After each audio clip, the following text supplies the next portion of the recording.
ეთერში გადაცემის ამ ნაწილში სტუდიაში ჩვენი სტუმრები არიან მარიკა არევაძე, კოალიცია ცვლილებებისთვის წარმომადგენელი და ცოტნე კობერიძე, პოლიტიკოსი.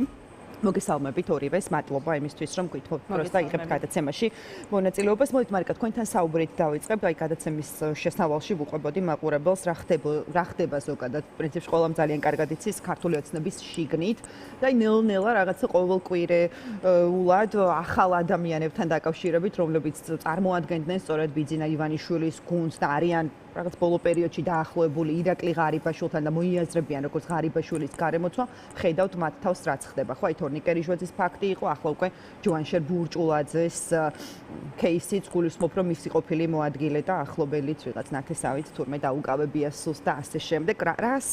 რას მიანიშნებს ეს ყველაფერი და რა სიგნალია თავად აი ოცნების რიგებში მდგომი იმ ადამიანებისთვის, ვინც რაღაცა დღემდე რჩებიან ივანიშვილის ირგვლივ და კი ბატონო, პირველ რიგში მოგესალმები ეს მიანიშნებს რა თქმა უნდა იმას, რომ ოცნების შიგნითაც არის უდიდესი დაპირისპირება ძალაუფლების მიტაცებული ძალაუფლების პირობებში აქვს და მათ შორის გარჩევები იმისათვის, რომ ეს ძალაუფლება შეინარჩუნონ, გადაინაწილონ, ერთმანეთს ასე ვთქვათ, ამ ძალაუფლების შენარჩუნებას დიდძალი თანხაც სჭირდება და ამ თანხის მობილიზება მოახდინონ, ანუ ქართული ოცნება არის მისჩვეულ ამპლუაში და იმ ტერორს, რასაც მოქალაქეებზე ახორციელებდა აქამდე, უკვე გადატანილი აქვს ეს ტერორი სწორედ საკუთარ რიგებში. ეს რა თქმა უნდა მიუთითებს, ეს რა თქმა უნდა გამოწვეულია არა მხოლოდ იმით, რომ შიგნით აქვთ ერთმანეთში პრობლემები ძალაუფლებასთან დაკავშირებით, არამედ კიდევ ორი მნიშვნელოვანი ფაქტორიდან გამომდინარე, ხო? პირველი, მათზე გავლენას ახდენს ის უწყვეტი პროტესტი, რომელიც დღეს საქართველოს ქუჩებში მიმდინარეობს, უკვე სამთვეზე მეტია უწყვეტად და გაცილებით დიდი ხანია და ასევე ის ართანამშრომლობა, რომელსაც ჩვენ პროდასავლური ოპოზიციური პარტიები ვახდნეთ ამ დროის განმავლობაში და ამ ართანამშრომლობის ფარგლებში და პროტესტის პარალელურად შედეგად მოსული არის უკვე არაღიარება ლეგიტიმაციის არ ქონა, როგორც შიგნით, ასევე ქვეყნის გარეთ, ხო? იმიტომ რომ არც ერთი პარტნიორი ჩვენი და არც ერთი მეგობარი ქვეყანა მათ არ აღიარებს როგორც პარტნიორებს. ამან გამოიწვია უკვე შიდა დაძაბულობა, შიდა პრობლემები და დაიწყო უკვე ბიძინა ივანიშვილმა მათ შორის, ეს უკვე მეორე საკითხია, საკუთარი თავის გადარჩენა. ნახეთ რაშია საქმე, ის არამშვიდობა, ის კრიმინალი, რომელიც ქართულ ოცნებას აქამდე მოჰქონდა მხოლოდ რიგითი მოქალაქეებისთვის, იმ ადამიანებისთვის, რომლებიც მის მიტაცებულ ხელისუფლებას არ ვემხრობოდით და არ ვემხრობით იმას, რომ საქართველოში ადამიანის უფლებები იქნას დარღვეული, გათელილი, კანონის უზენაესობა არ არსებობდეს, ეხლა უკვე გადასული არის სწორედ მათ შიგნით და ნახეთ მიზანი არის აქ მნიშვნელოვანი და მთავარი, ხო? მათი მიზანი ის კი არ არის, რომ მართლა კორუფციას ებრძოლონ, მართლა მოახდინონ ამ თანხების ბიუჯეტში დაბრუნება არა, თუ კი ეს იქნებოდა მიზანი, ხო, ასეთ შემთხვევაში დღეს მათ შორის ამ მოქმედ გუნდში, რომელსაც მიტაცებული აქვს ძალაუფლება, უამრავი კორუმპირებული ადამიანი არის, უამრავი მილიონი დღემდე, ასე ვთქვათ, მიდის სახელმწიფო ბიუჯეტიდან და იპარავენ ეს ადამიანები, მაგრამ მათ მიმართ გამოძიება არ დგება, ხო? მათ მიმართ პასუხისმგებლობა არ დგება და დღეს ჩვენ უკვე ვხედავთ, რომ ბიძინა ივანიშვილს ეს დავალებული აქვს, რომ ეს თანხები ქეში თანხები მან ამოიღოს, ასე ვთქვათ, იმ თავისი მარიონეტებიდან, იმ ადამიანებისგან, რომელსაც აჭამა საკმაოდ ბევრი მისცა შესაძლებლობა, რომ საქართველოს ეძარცვა, მისცა შესაძლებლობა, რომ ქართველი ხალხი ეძარცვა და დღეს უკვე ამ თანხების უკან დაბრუნებას ითხოვს. რატომ ითხოვს ამ თანხების უკან დაბრუნებას? იმიტომ რომ მას სურს ეს თანხები ქეშად ჰქონდეს და მას სურს, რომ იყოს მზად თუნდაც იმ ცვლილებებისთვის, რომელიც გარდაულად დადგება სწორედ ჩვენი პრინციპული პოზიციით, ჩვენი ართანამშრომლობის გაგრძელებით. ართანამშრომლობა თქვენ წინასწარმეტყველები ყავდათ და არჩევნებთან დაკავშირებით საუბრობდა. ის რაც აქამდე რითაც აქამდე მოვედით არის სწორედ ართანამშრომლობის შედეგი, ხო?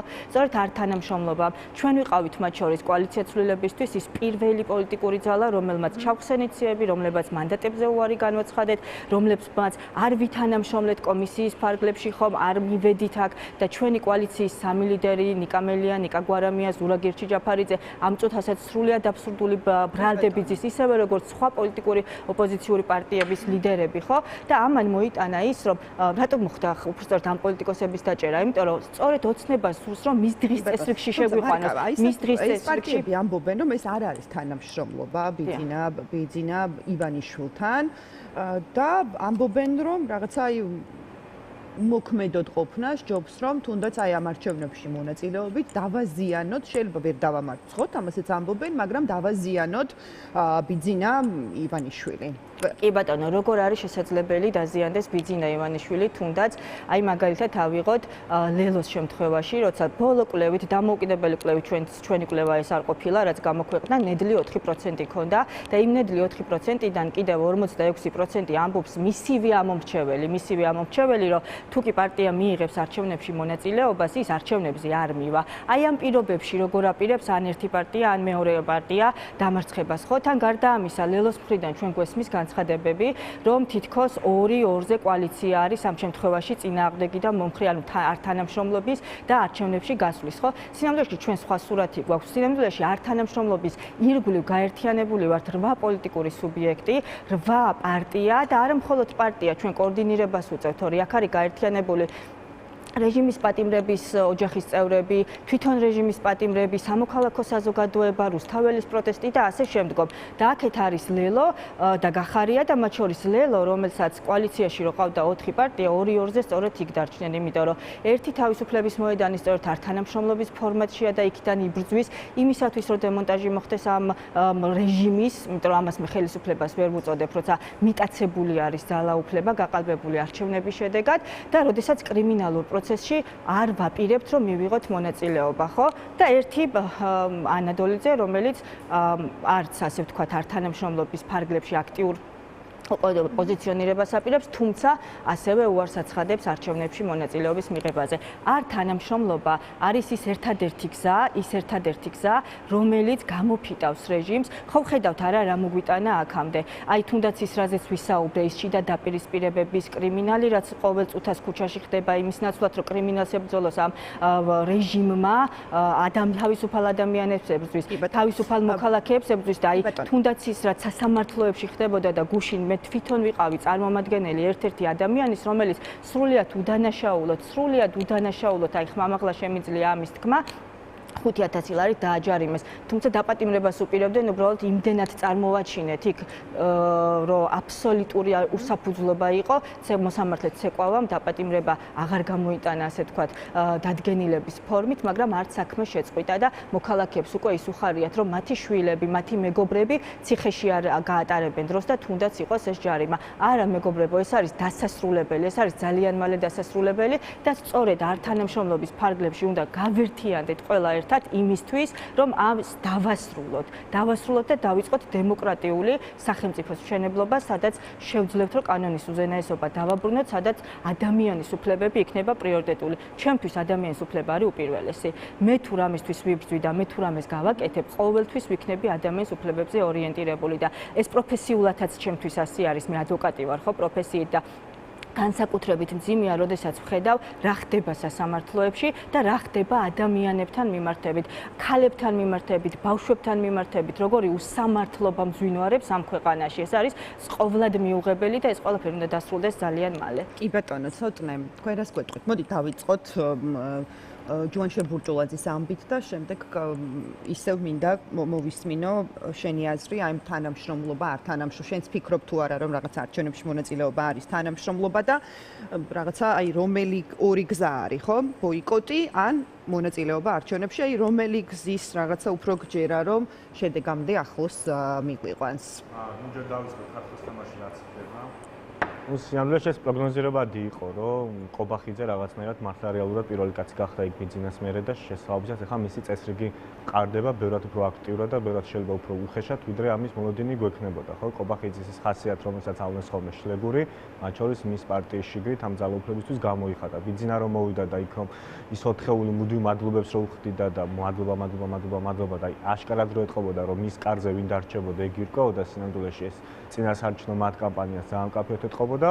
ეხლა უკვე რაღაცად მოიცალეს ამ ამბისთვის და კაფეოდ ბიზნა მიცა ყობახიძეს ყველაფრის კეთების უფლება. ყობახიძემ სავარაუდოდ მას უთხრა, ვის რა ფული აქვს წაღებული, დაუთვალა პრემიერობის დროს ყველაფერი და შესაბამისად ეხლა ყობახიძესთვის აქ ბიზნას ვთქვა, რომ ამ ამბავში შენ ბოლომდე ჩამყევი და მიდი ეხლა ბოლომდე გენდობი და მიმდგარი ეხლა ყობახიძეს. ზოგადად ბიზნა უყურეს, რომ პარტია არის ყველაფერი და შესაძლოა შენს თუ რამე განსხვავებული ხედვა აქვს, მიდი მის პარტიაში და იქ ამტკიცე, იქ აქვს საკუთარი პატარა მცირე სახელმწიფო და იქ ვინ მის რაც დაერევა, ამაში დიდი ის არა აქვს. რა შეიძლება უშვებს ეგეთ საკითხებს და ვიღაც ძალაუფლების გადანაწილებასაც აკვირდება.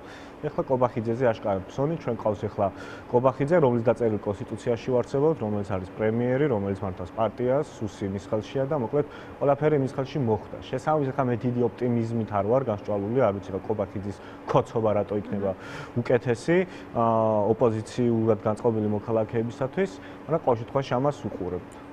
რაღაც ძალიან დიდი მით არ ვარ, რომ აქ ჩვენს გამოხდება ეს ყველაფერი და მათი შლის პროცესიც ცხადია, სიამონეს ერთმანეთს არიან დარეულები, სულ ამ დღეში იყვნენ მაგის პრობლემა არ არის. ხაბეიშვილს რაც ჰქონდა, იმიტომ ვკითხულობ, რომ თვითონ ლევანსაც აინტერესებს გამოხმაურებები, შეთავაზება გედედეს თანამშრომლობა. მე ჯერ პროცედურულად ვერ ხვდები ვის აქ იმის უფლება, რომ მსგავსი ტიპის დაპირება გასცეს და ეს პროცედურულად ამის გაკეთების უფლება რამდენად საერთოდ კონსტიტუციური ეგეთ რამე. ჩვენ ხო ისეთი სახელმწიფო გვინდა, სადაც განჭვრეტადი კანონით და ისიც ხდება ხო ყველაფერი სამართლიანად. რაღაცას ესე ვიღაცებს მე პოსტლეზე ფულს მივიდეთ აი მაგ ეგეთი სახელმწიფო მე არ მინდა. მეორე მხრივ მე არ მჯერა რომ შემდეგ იმ ადამიანს სამსახურიდან გააგდებ, რომელსაც გუშინ 200.000 მიეცი და ის კაცი გეტყვის რომ ეხლა ხო კარგად გამოგადექი 200.000 და დამაჯილდოა და მოდი დავრჩები ბანემ შენ სისტემაში. ეგეთი თანამშრომლობა ეგ არის თუ არის ამის თანამშრომლობა, ხო? კი, იქ შევა კაი მისთვის, მაგრამ ეგ არის პირველი გამოხატული თანამშრომლობა, რომ შენ დაჯილდოვდები თუ ჩვენ მხარეს გადმოხტები, როცა კი შეამჩნევ, რომ ჩვენ მოგებისკენ მივდივარ და ჩვენ ნახეთ ეგეთი გაქოცებული ხალხი და არ არის ეგეთი სისტემა კარგი. რა თქმა ადამიანი რომელიც დღეს მირტყავდა, იმას ფული აქეთ მიცე და ჩემსკენ გადმოვიდეს. ეგეთი ჩემსკენ გადმოსული ადამიანი არ მჭირდება, არ მინდა. თუ იგებ ისედაც. შენ უნდა მოუგო ას და იდეას და იდეას ესე უნდა მოიგო, ხო? თუ ეხა წამჯერ ეგ ყველაფერი დგას იმის წმენაზე, რომ იმან უნდა ირწმუნოს, რომ შენ იგებ და შენ დარბევა ამა გადააფიქროს პირველ რიგში და ფულის მიმცემიც იმიტომ ხარ, რომ ის დარწმუნებულია, რომ ხვალდაზე შენ იქნები ხელისუფალი. და ამის წმენა თუ აქვს, იმის წმენაც ექნება, რომ ხვალ მე თუ ვგებ იმას, მე დავიჭერ და იმერ აქვს ისედაც დადებს იმის შიში, თვალ ესენი მოდიან და ჩემს როლას ვერ გაბედავს და თუ ამის წმენა არ აქვს, სასაცილოდაც არ ეყობა ეს დაპირებები. ხა იქ მისთვის იგივეა, სადღაც რაღაც თამაში რაღაც ქულები და ისინი ვარცხებოს ვაშლები და რაღაცები. ბარათზე ეგეთ რაღაცების დაპირდი ადამიანს, რომელიც ან იქნება, ან არ იქნება. ხო, მაგრამ უნდა ირწმუნოს ამისი, უნდა ირწმუნოს, ვიდრე შენაწყობ ევოლუციას, ეს ძალიან ცხადია, ძალაუფლება შენს ხელში გადმოდის და ამ უნდა შეშინდეს და არ გესროლოს. ხო და არ მგონია რომ თუ მაგას ასხივებ, ისედაც შეეშინდება და დააგდებს მაგია რაღაცა. თუ მაგას არ ასხივებ, არჩენ იმის არ ეჯერება, რომ ფულს მიცემ და გარდა ამისა, თუ ეგეთი ტიპის თანამშრომლობებზე მივიდივარ და მზად ვარ, მოდი მაშინ პირდაპირ უთხრათ მაღალ ჩინოსებს, რომ ფული შოვნას არ დაუშვათ და ჩვენ დროსაც გააგრძელებთ ფული შოვნას და პირდაპირ გადმოვიბაროთ ეს ხელისუფლება. ბიძინას უთხრათ, რომ მაგალითად მის ქონებას არანაირი საშიშროება არ დაემუქრება ეს დავპირდეთ და პირიქით როგორც აქამდე აგრძელებდა ფულის კეთებას, ესე გააგრძელოს და გადმოგვაბაროს ხელისუფლება ეგ იმ კაც აწყოს. მოდი მაშინ მივდგეთ ასეთი ტიპის დაპირებებით პირველ შრესთან. რაღა რობოკოპ უზდიო ვიღაცებს და სად ვარ კი იარაღსო დამივიდეს. ეხა ეს დააგდებს და ჩათვალა რომ კი იმის მომსყიდველი ვარ თუ არა. რობოკოპ ზდევას ამ იდეით მაშინ მივადგეთ პირდაპირ ბიძინა. შეიძლება მანაც დაგვთანხმდეს რომ თუ ის რაღაცა ფული გაუყინეს, ყველაფერს ვეცდებით რომ ის ფული გაუცოცხლონ და რაც კი სანქციები არის, მოდი ვეცადოთ რომ ეს სანქციები მოეხსნას და მაშინ ამ კაც დავყიდეთ ეგ ყველაფერი. იქ მოდის ხო? ანუ ხო არის რაღაც პრინციპები, ამ პრინციპებს ან გადადიხარ, ან არ გადადიხარ და არ მინდა რომ გადავიდე იმ კაცთან მიმართებაში, რომელიც აგერ თვეების წინ ეკნებში მიტყავდა მე კონკრეტულად ცოტა ამას 100 წელი არ ვიზამ. აი ეგეთი შეცვლილი სახელმწიფოზე მე არ მჯერებ. და არც იმის რომ მე იმათ ვინმე გააგდებს, ის დარჩებიან სისტემაში და მე აქეთ ხარეს გადმოვარდებიან და არ ვიცი კოალიციური ხელისუფლება რამდენდე გაძლევს რა ფორმით, მაგრამ ვიღაცა პარტიის იმათ მაინც დარჩება მონად და გააგრძელებს იმის სახელით თქმას. ეგეთი ადამიანი. კი ბატონო და მარიკა თქვენ მინდა კითხოთ სასამართლო ახსენეთ გუშინ ვიყავიო სასამართლო პროცესზე და ხვალ არის გიორგი ახუბაძის სასამართლო პროცესი და სავარაუდოდ ალბათ გადაწყვეტილებასაც მოვისმენთ ხომ განაჩენს ძალიან მძიმე საქმეა მართლა და ასევე ძალიან მძიმეა სასჯელი რომელიც სამწუხაროდ ემუქრება სინდისის პატიმარ გიორგი ახუბაძეს არ ვიცი შეიძლება რაღაც მიამიტურადაც ჟღერდეს მაგრამ მაინც როგორი გაქვთ მოლოდინები ეს მინდა კითხოთ და მაყურებელსაც რომ ვუთხრათ რას ნიშნავს კიდევ ერთხელ აი ეს გადაწყვეტილება რომელსაც ხვალ მიიღებს სასამართლო რაღაცა ყველა წინასწარ რომ ვართ რაღაცნაირად შეგუებულები და მომზადებულები იმ რეალობისთვის რასაც ხვალ მოვისმენთ პირველ რიგში აღსანიშნავია, რომ არც ერთი ის პატიმარი, რომელსაც ჩვენ რეჟიმის პატიმარს თუ სინდისის პატიმარს უწოდებთ, რეალურად არ არიან დაკავებული რაიმე დანაშაულის ჩადენისათვის. და ეს თავად ქართული ოცნების პრემიერმაც აღიარა, როდესაც მან განაცხადა, რომ პრევენციულად მოახდინა ადამიანების დაკავება, ასე ვთქვათ, რეჟიმმა, ხო? აი ეს რენდამ აიყვანა ხალხი და იმისათვის, რომ მერე სხვას შეშინებოდა, სხვადასხვა ბრალდებით მოახდინა მათი ციხეებში გამოკეტვა, ხო? ამას მოწმობს თუნდაც აი საბას ხვიტარიძის შემთხვევა, როდესაც ბრალი გადაუკვალიფიცირეს, თუმცა ის მაინც ამდენი თვეა და კიდევ არ ვიცით რამდენი ხანი იქნება პატიმრობაში, სრულიად უსაფუძვლოდ, ხო? ყველა ამ რეჟიმის პატიმრით გამოკეტვით ციხეში უნდათ სხვა ადამიანებისათვის იმის ჩვენება, რომ აი შენ დაისჯები და შენ უნდა შიში უნდა დაეთესად ხალხში, ხო? რაც ვერ მოახერხეს და პირველ რიგში მადლობა იმ ბიჭებს და იმ ქალბატონებს, რომლებიც აი ესე გმირულად უძლებენ ამ უკანონო პატიმრობებს და თავისუფლება მათ, რა თქმა უნდა, და თავისუფლება რეჟიმის ტყვეებს, რადგან ეს ადამიანები არიან ის ადამიანები, რომლებიც რუქს უმაგრებენ პროტესტს და მათი, ასე ვთქვათ, გაუტეხლობამ, იმან, რაც პროცესებზე ხდებოდა საზოგადოებაში გამოტანამ, პირიქით ანტი იმუშავა, ვიდრე ეს ქართულ ოცნებას სურდა და ამიტომ იძულებული გახდნენ მედია, მაგალითად, თქვენ აღარ დაეშვით სასამართლო დარბაზებში, ხო? და შეიცვალეს ნელ-ნელა რიტორიკა. თუმცა ნებისმიერ შემთხვევაში ეს ადამიანები აბსოლუტურად უსაფუძვლოდ სრულიად ბრალის გარეშე სხედან დღეს ციხეებში და მე ვიცი რომ ისინი ტევ პირველს უყურებენ და უდიდესი პატივისცემა მინდა აქედან გამოუხატო მათ. ხვალ არის ახობაძის, ხვალ არის გიორგი ახობაძის და ანატოლი გიგაურის გამოცხადებები. გიორგი ახობაძის შემთხვევაში ბოლოს სიტყვა უკვე ითქვა, ჩვენ პარასკევს ველოდებოდით რომ ამის შემდგომ უკვე მოახდენდა გადაწყვეტილების გამოცხადებას, ანუ განაჩენის გამოცხადებას, თუმცა ასე არ მოხდა და გამოცხადდება ის ხვალ 10 საათზე. ამიტომ ყველას მნიშვნელოვანია, რომ ძალიან ბევრი ვიყოთ იქ და დავანახოთ ამ ადამიანებს, როგორც ისინი შიგნიდან გვამაგრებენ, ასევე ჩვენ გარედან. ასევე მინდა აღვნიშნო, რომ ეს ყველაფერი არის მალე დასასრულებელი და ამის დასრულების ერთ-ერთი მნიშვნელოვანი ნაბიჯი იქნება ის, რომ ყველა მოქალაქე, ვისაც სურვილი აქვს ამ ცვლილებების, დარეგისტრირდეს წინააღმდეგობის პლატფორმაზე, რომელიც, ასე ვთქვათ, ამ 8 პარტიის ორგანიზებით არის წარმოდგენილი. წინააღმდეგობის პლატფორმა არის პლატფორმა, რომელიც შექმნილია იმისათვის, რომ ადგილებზე, ყველა ცენტრში მოვახდინოთ დაპირისპირება იმ პროპაგანდასთან, რასაც სახელისუფლებო მედიები ახორციელებენ რეგიონებში, ხომ? მოვახდინოთ ალტერნატიული დღის წესრიგის შექმნა, მოვახდინოთ რეჟიმის პატიმრების თავისუფლებისათვის ბრძოლა და მივახციოთ ახალ საპარლამენტო თავისუფალ არჩევნებს. და კიდევ რაც მნიშვნელოვანია, ამ პლატფორმაზე დარეგისტრირება არ ნიშნავს, რომ რომელიმე პოლიტიკურ პარტიას მიემხრობიან ისინი. ეს არის თავისუფალი პლატფორმა, სადაც უბრალოდ რეგისტრირდებიან მოქალაქეები პოლიტიკური გემოვნების მიხედვით, ვისაც სურს ამ ქვეყანაში ცვლილება და ეს ცვლილება აუცილებლად უნდა დადგეს ჩვენი ერთობლივი. კი ბატონო, და ბოლოს შენც მინდა კითხო პოლიტპატიმრებთან დაკავშირებით და გიორგი ახობაძე, იმიტომ ვახსენ, რომ აი გიორგი ერთ-ერთია, ვისაც მართლაც ყველაზე მძიმე სასჯელი ემუქრება, ხომ? აი 8-დან 20 წლამდე, ანუ ვადო, აი რო გაიაზრე ბრაზე ლაპარაკობ, ძალიან მძიმეა მართლა. რა სიტყვით ცოტნე ბოლოს აი პოლიტპატიმრებთან დაკავშირებითაც გითხარი და ხო, ნუ ახობაძე არის ერთ-ერთი ყველაზე გამორჩეული ადამიანი, ალბათ, ვისაც მე ვიცნობ, ვინც ამ პროცესია ჩართული, ძალიან აქტიური გონების და გამორჩეული ინტელექტის მქონე ადამიანი და ძალიან რო უშლიდა ქართულ ოცნებას ნერვებს, ეთყობა, მათ შორის იმ მუხტაც ეთყობა, რომ მუხტაც ეხლა მას ასამართლებენ. იმდენ წელზეა საუბარი, სულ აი ეგეთი კითხვაც გაგიჩნდება, აი ხოცი ხარ, რა ქართულ ოცნებას გამორჩეული ხარ და კაი გჯერა, რომ ედო ის. აი რა უნდა ედოს ადამიანს ჯიბეში ეგეთი, რომ 8-დან 20 წლამდე ან უვადოდ, ან რა ურანი უნდა გედო, ატომური ბომბი უნდა გედო. აი რა უნდა გედოს, აი ეგეთ ხო წარმოუდგენელ ადამიანის ცხოვრებას აუბედურებ. მაგ ხელა აქვს. გაუბედურეს. სულ რომ ყველა მითხრა რომ ყույლია, მაგრამ ფაქტობრივად გიორგი დედაში. რომც გჯეროდეს, ხო ხდებით? აი რომც გჯეროდეს, აი ეგეთი საზოგადოებას აუთხარ, სადაც ქართულცება ჩათვლის, რომ ეგეთი რამე გაუარო, თუ რაღაც ნარკოტიკის თემის ადამიანს დაიჭერ, ეგეთი რაღაც გაუარო, სულ რომ მართალი იყო, სულ მართლა რა ნარკოტიკა რა უნდა გედოს ჯიბეში ადამიანი, ჯიბეში რა უნდა დაუშაოს საზოგადოებას. ეგეთი რომ იმ საზოგადოების სახელით 20 წელი ადამიანს